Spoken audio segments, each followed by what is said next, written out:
جنگ ضاب 750 عیسوی بمطابق 25 جنوری کی صبح نماز فجر کی ادائیگی کے بعد جنگ ضاب اس وقت کے خلافت امیہ کے خلیفہ مروان ثانی اور تحریک عباسیہ کے سپہ سالار ابو مسلم اور عبداللہ بن علی عباس کی افواج کے درمیان دریائے ضاب کے کنارے لڑی جانے والی ایک اسلامی جنگ تھی۔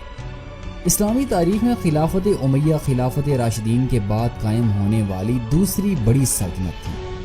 خلافت انبیاء کا قیام خلافت راشدہ کے آخری خلیفہ حضرت علی المرتضیٰ کی شہادت کے بعد عمل میں آیا، جب حضرت امیر معاویہ نے اپنی وفات سے قبل اپنے بیٹے یزید کو شورا سے مشاورت کیے بغیر ہی اپنا جانشین مقرر کر دیا، اور یوں خلافت تقوی، پرہیزگاری، علم اور سیاسی دانش مندی کی خصوصیات کے حامل لوگوں کے بجائے نسل در نسل منتقل ہونے لگی۔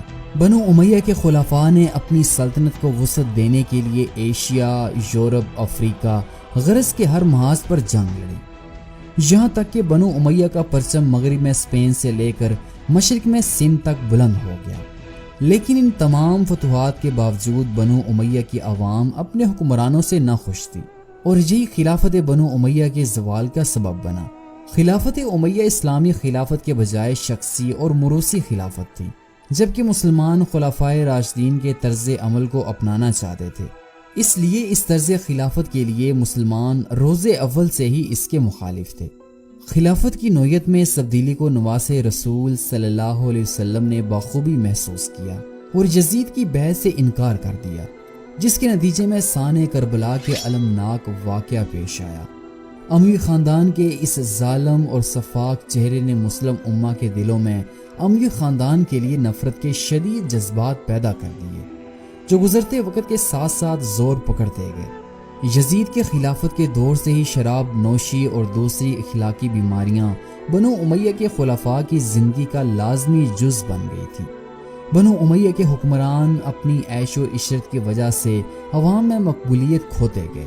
حضرت عمر بن عبدالعزیز رحمۃ اللہ وہ واحد اموی خلیفہ تھے جن کی خلافت کا دور خلفائے راشدین کے دور کی عکاسی کرتا تھا، اسی لیے انہیں عمر ثانی کا لقب دیا گیا تھا۔ لیکن افسوس کہ ان کی حکومت صرف 3 سال ہی رہی۔ زیادہ تر حکومتی عہدوں پر فائز افسران نااہل اور ظالم تھے۔ بنو امیہ کے حکمران عدل و انصاف سے بے نیاز اور ظلم و جبر میں مشہور ہو چکے تھے۔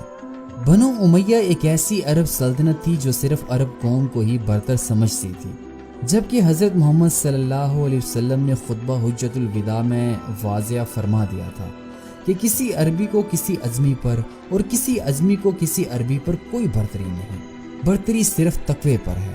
لیکن بنو امیہ نے تقوی کے بجائے عربی ہونے کو برتر سمجھا، اور اسی نظریے کے پیش نظر خلافت امیہ نے کچھ ایسے اقدامات کیے جو اس وقت کے غیر عربی مسلمانوں کے لیے دل آزاری کا باعث بنے۔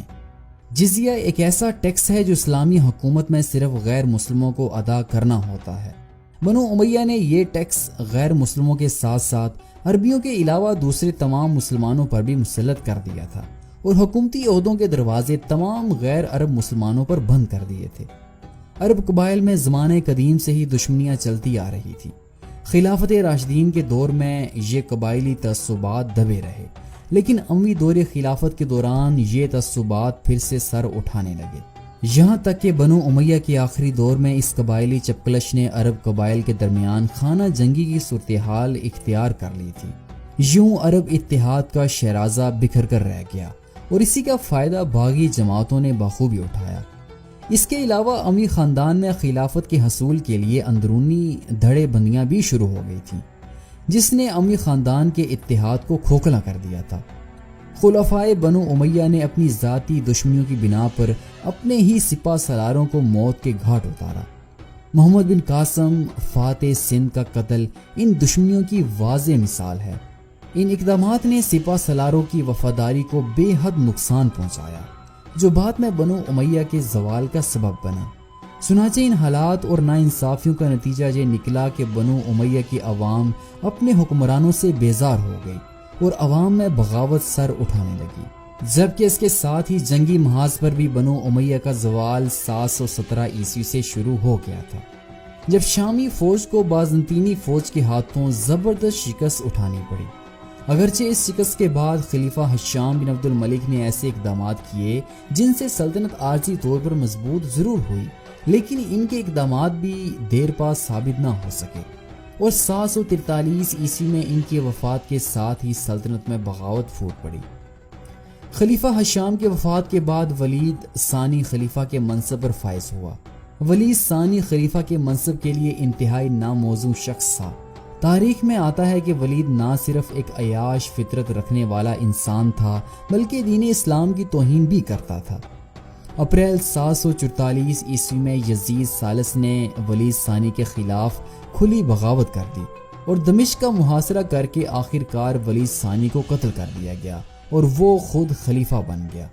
بہرحال یزید ثالث خلافت سنبھالنے کے صرف 6 ماہ بعد ہی انتقال کر گیا اور اس نے وصیت میں اپنے بھائی ابراہیم کو اپنا جانشین نامزد کر دیا تھا، لیکن مروان ثانی نے ابراہیم کو خلیفہ ماننے سے انکار کیا اور طاقت کے زور پر خود خلیفہ ہونے کا اعلان کر دیا، جس کی وجہ سے بنو امیہ میں انتشار مزید بڑھتا گیا۔ مصر، شام، ایران، عراق اور خراسان کے علاقوں میں بنو امیہ کے خلاف باغی جماعتیں حرکت میں آ گئیں۔ اس دور کو اسلامی تاریخ میں تیسرا فتنہ بھی کہا جاتا ہے، جب مروان ثانی شام و مصر میں طاقت کا بے دریغ استعمال کرتے ہوئے بغاوت کو کچل کر اپنی خلافت قائم رکھنے کی کوششوں میں مصروف تھا، تو خراسان میں ایک نئی اور سب سے طاقتور باغی جماعت تحریک عباسیہ نے سر اٹھا لیا، جو بنو امیہ کے 90 سالہ اقتدار کے خاتمے کا باعث بنی۔ 719 عیسوی میں شروع ہونے والی تحریک عباسیہ دوسری باغی جماعتوں کے برعکس 3 دہائیوں پر مشتمل ایک سوچی سمجھی سیاسی حکمت عملی کے تحت وجود میں آنے والی جماعت تھی۔ تحریک عباسیہ خلافت امویہ کو ہٹانے اور خلافت عباسیہ کو قائم کرنے کی ایک خفیہ مہم تھی۔ تحریک عباسیہ کا نام حضرت محمد صلی اللہ علیہ وسلم کے چچا حضرت عباس رضی اللہ تعالیٰ عنہ کے نام پر رکھا گیا تھا۔ آپ سے خاندانی قربت اس تحریک کا بنیادی نظریہ تھا، اور اسی نظریے کے تحت تحریک عباسیہ کے رہنماؤں کا یہ ماننا تھا کہ چونکہ وہ خاندان رسالت سے ہیں، اس لیے بنو امیہ کے مقابلے میں وہ خلافت کے زیادہ حقدار ہیں۔ عباسی خاندان نے یقین دلایا کہ وہ اہل بیت کا بدلہ امی خاندان سے لے کر رہیں گے، اور یوں اہل بیت سے محبت رکھنے والے عربی اور غیر عربی مسلمان جوگ در جوگ تحریک عباسیہ میں شامل ہوتے گئے۔ دعوت بنو عباس کا باقاعدہ عملی آغاز امام ابو ابراہیم محمد عباس نے کیا، اور حالات کے پیش نظر کھلی بغاوت کی بجائے انہوں نے خفیہ طور پر اپنے لوگوں کو مختلف علاقوں میں روانہ کیا اور ہدایت کی کہ میری یا میرے اہل بیت کی طرف لوگوں کو ترغیب دو، اور جو تمہاری دعوت قبول کر لیں ان سے دستخط بھی لے لینا۔ خراسان کے رہائشی جوگ در جوگ خفیہ طور پر اس دعوت کو قبول کرتے گئے اور دستخط بھی کرتے گئے، یہاں تک کہ امام ابراہیم کی مقبولیت خراسان میں اس حد تک بڑھ گئی کہ بھیجے گئے نقیب کم پڑنے لگے، اور مزید 12 نقیبوں کو خراسان روانہ کر دیا گیا۔ حاکم خراسان اسد کو جب اس بغاوت کا علم ہوا تو اس نے آل عباس کی تحریک کے بہت سے لوگوں کو قتل کر دیا، جبکہ بہت سے لوگ اس کی قید میں چلے گئے، کچھ کی ناک کاٹی گئی، لیکن یہ تحریک بجائے کمزور ہونے کے دن بدن زور پکڑتی گئی۔ 746 عیسوی میں جب امام ابراہیم نے ابو مسلم کو، جو خود بھی ایک خراسانی تھے، اپنے اہل بیت قرار دے کر خراسان بھیجا، تو خراسان میں اس وقت یمنی اور مصری عرب قبائل ایک دوسرے کے خون کے پیاسے بنے ہوئے تھے۔ ابو مسلم خراسانی نے اس خانہ جنگی کا بخوبی فائدہ اٹھایا اور اپنی دانشوری اور بہترین حکمت عملی کو بروئے کار لاتے ہوئے تحریک عباسیہ کو خراسان میں عروج پر پہنچا دیا۔ بلاخر 25 رمضان المبارک 747 عیسوی میں آل عباس کی طرف سے اعلان ہوا کہ اب تحریک عباسیہ کا اظہار خفیہ نہیں بلکہ اعلانیہ طور پر کیا جائے گا۔ اگر بنو امیہ نے طاقت کا استعمال کیا تو طاقت کا جواب بھرپور طاقت سے دیا جائے گا۔ خراسان کے گورنر نصر بن سیار نے اپنے آزاد کردہ غلام یزید کی ہمراہی میں ایک بہترین رسالہ ابو مسلم کو ختم کرنے کے لیے روانہ کیا، لیکن نصر بن سیار کے رسالے کو ابو مسلم کے بھیجے ہوئے لشکر کے ہاتھوں زبردست شکست اٹھانی پڑی، جس کے نتیجے میں یزید کو گرفتار کر لیا گیا اور بعد ازاں رہا کر دیا گیا کہ چاہو تو تحریک عباسیہ میں شامل ہو جاؤ اور چاہو تو واپس اپنے حاکم نصر بن سیار کے پاس جا سکتے ہو۔ یزید تحریک عباسیہ سے بے حد مروب ہوا، لیکن اپنے حاکم کی محبت میں واپس چلا گیا اور نصر سے بیان کیا کہ تحریک عباسیہ کے اراکین حق پر ہیں، مجھے یقین ہے کہ ان کی تحریک کامیاب ہو کر رہے گی۔ اب ابو مسلم نے 10,000 سپاہیوں کی ہمراہی میں خود اس وقت کے خراسان کے گورنر نصر بن سیار کی فوج سے مقابلہ کیا اور فتح حاصل کی۔ شکست کے نتیجے میں نصر فرار ہو گیا۔ اسی اثناء میں ابو مسلم نے حازم بن خزیمہ کو مرو فتح کرنے بھیجا۔ حازم نے مرو کے حاکم پر حملہ کیا، جس کے نتیجے میں حاکم مرو کی فوج بھاگ گئی اور وہ حاکم قتل کر دیا گیا۔ مرو کا میدان ہاتھ سے جانے کے بعد نصر کو ابو مسلم کے خراسان پر بڑھتے ہوئے اقتدار کا شدت سے احساس ہوا اور موقع پاتے ہی خراسان سے فرار ہو کر پہلے طور پہنچا اور اس کے بعد جرجان چلا گیا اور ہمدان کی طرف سفر کے دوران بیمار ہو کر وفات پا گیا۔ اور یوں میدان خالی دیکھتے ہی ابو مسلم نے مکمل خراسان پر قبضہ جما لیا۔ اب ابو مسلم نے امام ابراہیم کے مقرر کردہ سپہ سالار قاتبہ بن شبیب الطائی کو جرجان، طوس، عراق و عجم کی فتوحات کے لیے روانہ کر دیا۔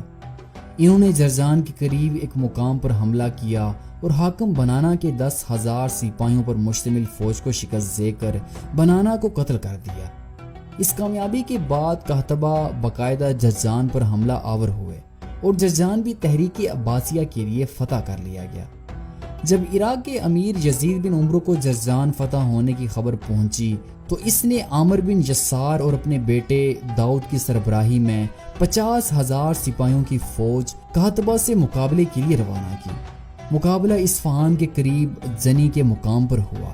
جنگ سے پہلے قاتبہ نے یزید بن عمر کی فوج کو کتاب اللہ کی دعوت دی، لیکن انہوں نے بدلے میں گالیاں دی اور یوں قاتبہ نے اپنی فوج کو حملہ کرنے کا حکم دے دیا۔ معمولی جھڑپ کے بعد ہی یزید بن عمر کی فوج کا سپہ سالار عمر مارا گیا اور یزید کا بیٹا داؤد فرار ہو گیا۔ سپہ سالار کی وفات اور داؤد کے بھاگ جانے سے یزید کی فوج کے حوصلے پست ہو گئے، چنانچہ انہوں نے قاتبہ کی فوج کے سامنے ہتھیار ڈال دیے۔ یوں 749 عیسوی میں اصفہان بھی بنو امیہ کے ہاتھ سے نکل گیا۔ اصفہان فتح کرنے کے بعد قاتبہ نے اپنے بیٹوں کے ساتھ نہاوند پر حملہ کیا اور وہاں بھی فاتح قرار پایا۔ نہاوند فتح کرنے کے بعد قاتبہ نے عراق کی طرف پیش قدمی کی اور کوفہ سے 23 میل دریائے فرات کے مغربی ساحل پر یزید بن عمر کی فوج سے مقابلہ کیا۔ یہ جنگ کئی روز جاری رہی۔ اس دوران قاتبہ نے وفات پائی اور اس کا بیٹا حسین امیر الجیش مقرر ہوا۔ بہرحال متعدد لڑائیوں کے بعد یزید بن عمر کو بلاخر شکست ہوئی اور وہ واس کی طرف روانہ ہوا۔ یوں محرم 750 عیسوی میں حسن پورے جاہ و جلال کے ساتھ کوفہ میں داخل ہوا۔ یہاں خراسان اور عراق میں تحریک عباسیہ فتح پر فتح حاصل کر کے علاقے اپنے قبضے میں کر رہی تھی اور وہاں مروان ثانی شام میں موجود خانہ جنگی سے نمٹنے کی کوششوں میں مصروف تھا اور ساتھ ہی دعوت عباسیہ سے بھی بے خبر تھا۔ خلیفہ مروان ثانی کو توسیع دعوت عباسیہ کے بارے میں ایک خط سے معلوم ہوا جو امام ابراہیم نے ابو مسلم کے خط کے جواب میں بھیجا تھا۔ خط میں تحریر تھا کہ تم نصر سے جلد از جلد فارغ ہو جاؤ اور اگر موقع ہاتھ آئے تو خراسان میں کوئی ایک بھی عربی زندہ نہ بچنے پائے۔ یہ خط پڑھتے ہی مروان ثانی کے ہوش اڑ گئے اور اس نے دمشق کے گورنر کو پیغام بھیجا کہ امام ابراہیم کو نہایت ہوشیاری اور خاموشی سے گرفتار کر کے میرے پاس بھیجو۔ حکم کی فوراً تعمیل ہوئی اور امام ابراہیم کو فجر کی نماز کے فوراً بعد مسجد سے ہی گرفتار کر لیا گیا۔ امام ابراہیم نے اپنی گرفتاری کے دوران وہاں موجود نمازیوں سے خطاب کرتے ہوئے اپنے بھائی ابو العباس بن عبداللہ کو اپنا جانشین مقرر کیا اور کہا کہ یہ میری تم لوگوں سے آخری ملاقات ہے اور کوفہ جانے کا حکم دیا۔ امام ابراہیم کو قید کر کے حوران کے قید خانے بھجوایا گیا اور وہاں آپ کو زہریلا دودھ پلا کر قتل کر دیا گیا، جبکہ کچھ روایات میں آتا ہے کہ آپ کی وفات قید میں سرطان سے ہوئی۔ بہرحال ابو العباس الصفاق کوفہ کی جانب روانہ ہوا اور 749 عیسوی میں کوفہ میں باقاعدہ اپنی خلافت کا اعلان کر دیا اور اس طرح خلافت عباسیہ کا پہلا خلیفہ بنا۔ کوفہ اور خراسان میں اپنی خلافت قائم کرنے کے بعد ابو العباس نے اپنی فوج کو عبداللہ بن علی عباس کی سربراہی میں خلافت بنو امیہ کے آخری خلیفہ مروان ثانی سے مقابلے کے لیے روانہ کیا۔ اگرچہ سپہ سالار عبداللہ بن علی عباس کو مقرر کیا گیا تھا، لیکن در حقیقت جنگ کا سارا انتظام ابو مسلم ہی کے ہاتھ میں تھا۔ اموی اور عباسی خاندان کے درمیان اقتدار کی یہ فیصلہ کن جنگ دریائے زاب کے کنارے پر لڑی گئی، اس لیے اسے جنگ زاب کہا جاتا ہے۔ یہ انقلاب عباسیہ کی وہ آخری جنگ تھی جس نے اموی خاندان کو خلافت سے بے دخل کر دیا تھا۔ دریائے زاب کے مغربی کنارے پر خلیفہ مروان نے اپنی فوج کے ساتھ پڑاؤ ڈالا، جبکہ مشرقی کنارے پر عباسی سپہ سالار ابو مسلم اور عبداللہ بن علی عباس نے اپنی فوجوں کے ساتھ قیام کیا تھا۔ بنو امیہ کا سارا شاہی خاندان بما 1.5 لاکھ سپاہیوں کے اس وقت مروان ثانی کے ساتھ خلافت عباسیہ کے 35,000 سپاہیوں پر مشتمل فوج سے مقابلے کے لیے روانہ ہوا، اور وہ دریائے زاب کے مقام پر موجود تھا۔ مروان ثانی کو اپنے تجربے پر بڑا غرور تھا۔ اس کا خیال تھا کہ چونکہ وہ ماضی میں بازنطینی افواج کو شکست دیتا آیا تھا اور اس کی فوج تجربہ کار اموی سپاہیوں پر مشتمل ہے، اس لیے وہ عباسی بغاوت کو جنگ کے ذریعے آسانی سے کچل سکتا ہے، لیکن در حقیقت یہ مکس اس کی خام خیالی ہی ثابت ہوئی۔ اگرچہ اموی افواج کو تعداد اور تجربے کی بنیاد پر عباسی فوج پر برتری ضرور حاصل تھی، لیکن عباسی فوج سے مسلسل شکست نے اموی سپاہیوں کے حوصلے پست کر دیے تھے۔ دوسری طرف بے شک عباسی فوج تعداد میں اموی فوج کے مقابلے میں بہت کم تھی، لیکن مسلسل فتوحات، مضبوط عزائم اور انتقام کے جذبے نے ان کے حوصلے بہت بلند کر دیے تھے۔ چنانچہ 24 جنوری 750 عیسوی کو عباسی فوج کے سپہ سالار عبداللہ بن علی نے عینہ بن موسیٰ کو 5,000 سپاہیوں کے ساتھ دریائے زاب عبور کر کے مروان ثانی کے پڑاؤ پر حملہ کرنے کا حکم دیا۔ دونوں فریقین کے درمیان شام تک جنگ جاری رہی، لیکن جب اندھیرا پھیلنے لگا تو دونوں طرف سے جنگ روک دی گئی اور عباسی کمانڈر اپنے سپاہیوں کے ساتھ دوبارہ دریا عبور کر کے عبداللہ بن علی کے پڑاؤ میں واپس آ گیا۔ اگلی صبح مروان ثانی نے اپنے بیٹے عبداللہ کو دریا عبور کر کے عباسی سپہ سالار عبداللہ بن علی کی طرف حملے کے لیے انہیں روانہ کیا۔ عبداللہ بن مروان عبداللہ بن علی عباس کے پڑاؤ سے 5 میل کے فاصلے پر خندق کھود کر مورچہ زن ہوا۔ عبداللہ بن علی عباس نے مخارق بن غفار کی سربراہی میں لشکر تشکیل لے کر عبداللہ بن مروان سے مقابلے کے لیے روانہ کیا۔ اس جھڑپ میں عباسی فوج کو شکست ہوئی، بے شمار عباسی سپاہی مارے گئے جبکہ بہت سے گرفتار ہوئے۔ عباسی سپہ سالار یہ اچھی طرح سے جانتے تھے کہ خود سے 2 گنا بڑی فوج سے لڑنے کے لیے انہیں اپنی فوج کے بلند حوصلے اور جوش کی انہیں اشد ضرورت ہے۔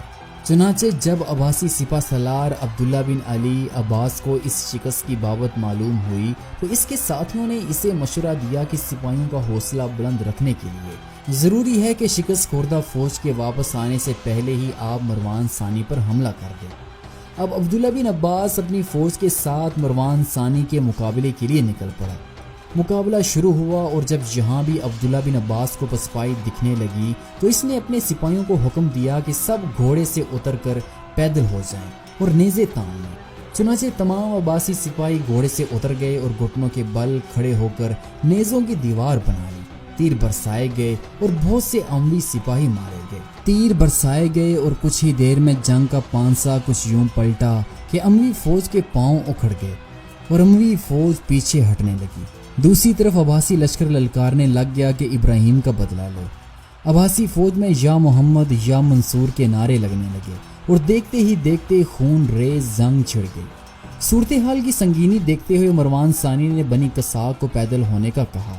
بنی قصاع نے پیدل ہونے سے انکار کر دیا اور کہا کہ بنی سلیم کو حکم دو۔ مروان نے سکاسک کو حملے کا حکم دیا تو سکاسک نے انکار کرتے ہوئے کہا کہ بنی عامر کو حملے کا حکم دو۔ جب اس نے انہیں حملے کا کہا تو انہوں نے بنو اطفان کو حملے کا کہا۔ مایوس ہو کر مروان نے اپنے خاص محافظ دستے کے سردار کو پیدل ہونے کا حکم دیا، لیکن اس نے بھی یہ کہہ کر انکار کر دیا کہ میں عباسی فوج کے نیزوں کا نشانہ نہیں بننا چاہتا، اور یوں بنو امیہ کی فوج بجائے مقابلہ کرنے کے خوف و دہشت کے عالم میں میدان چھوڑ کر فرار ہونے لگی۔ چنانچہ مروان ثانی نے جب دیکھا کہ اس کے سپاہی بجائے مقابلہ کرنے کے میدان چھوڑ کر بھاگ رہے ہیں تو وہ خود بھی بھاگ نکلا، اور جاتے جاتے اس نے عباسی فوج کی پیشقدمی کو روکنے کے لیے دریا کا پل توڑ ڈالا، جس کے نتیجے میں جتنے اموی سپاہی جنگ میں مارے گئے اس سے کئی زیادہ ڈوب کر مر گئے۔ یوں جنگ عذاب میں دردناک شکست اٹھانے کے بعد بنو امیہ کے 90 سالہ اقتدار کا عباسی خاندان کے ہاتھوں خاتمہ ہو گیا۔ عباسی خلفاء نے بھی طاقت کا پرزور استعمال کیا اور اموی خاندان کا قتل عام شروع کر دیا۔ جس نے ابو العباس کی خلافت پر بیعت کر لی اسے امان دی گئی۔ جنہوں نے بغاوت کی ان کا قتل عام کیا گیا، جو فرار ہوئے ان کا تعاقب کیا گیا جب تک کہ نہ پکڑے گئے، جو قتل سے بچ گئے انہیں قید کر لیا گیا۔ اس دوران مروان ثانی کا تعاقب اور تلاش بھی جاری رہی۔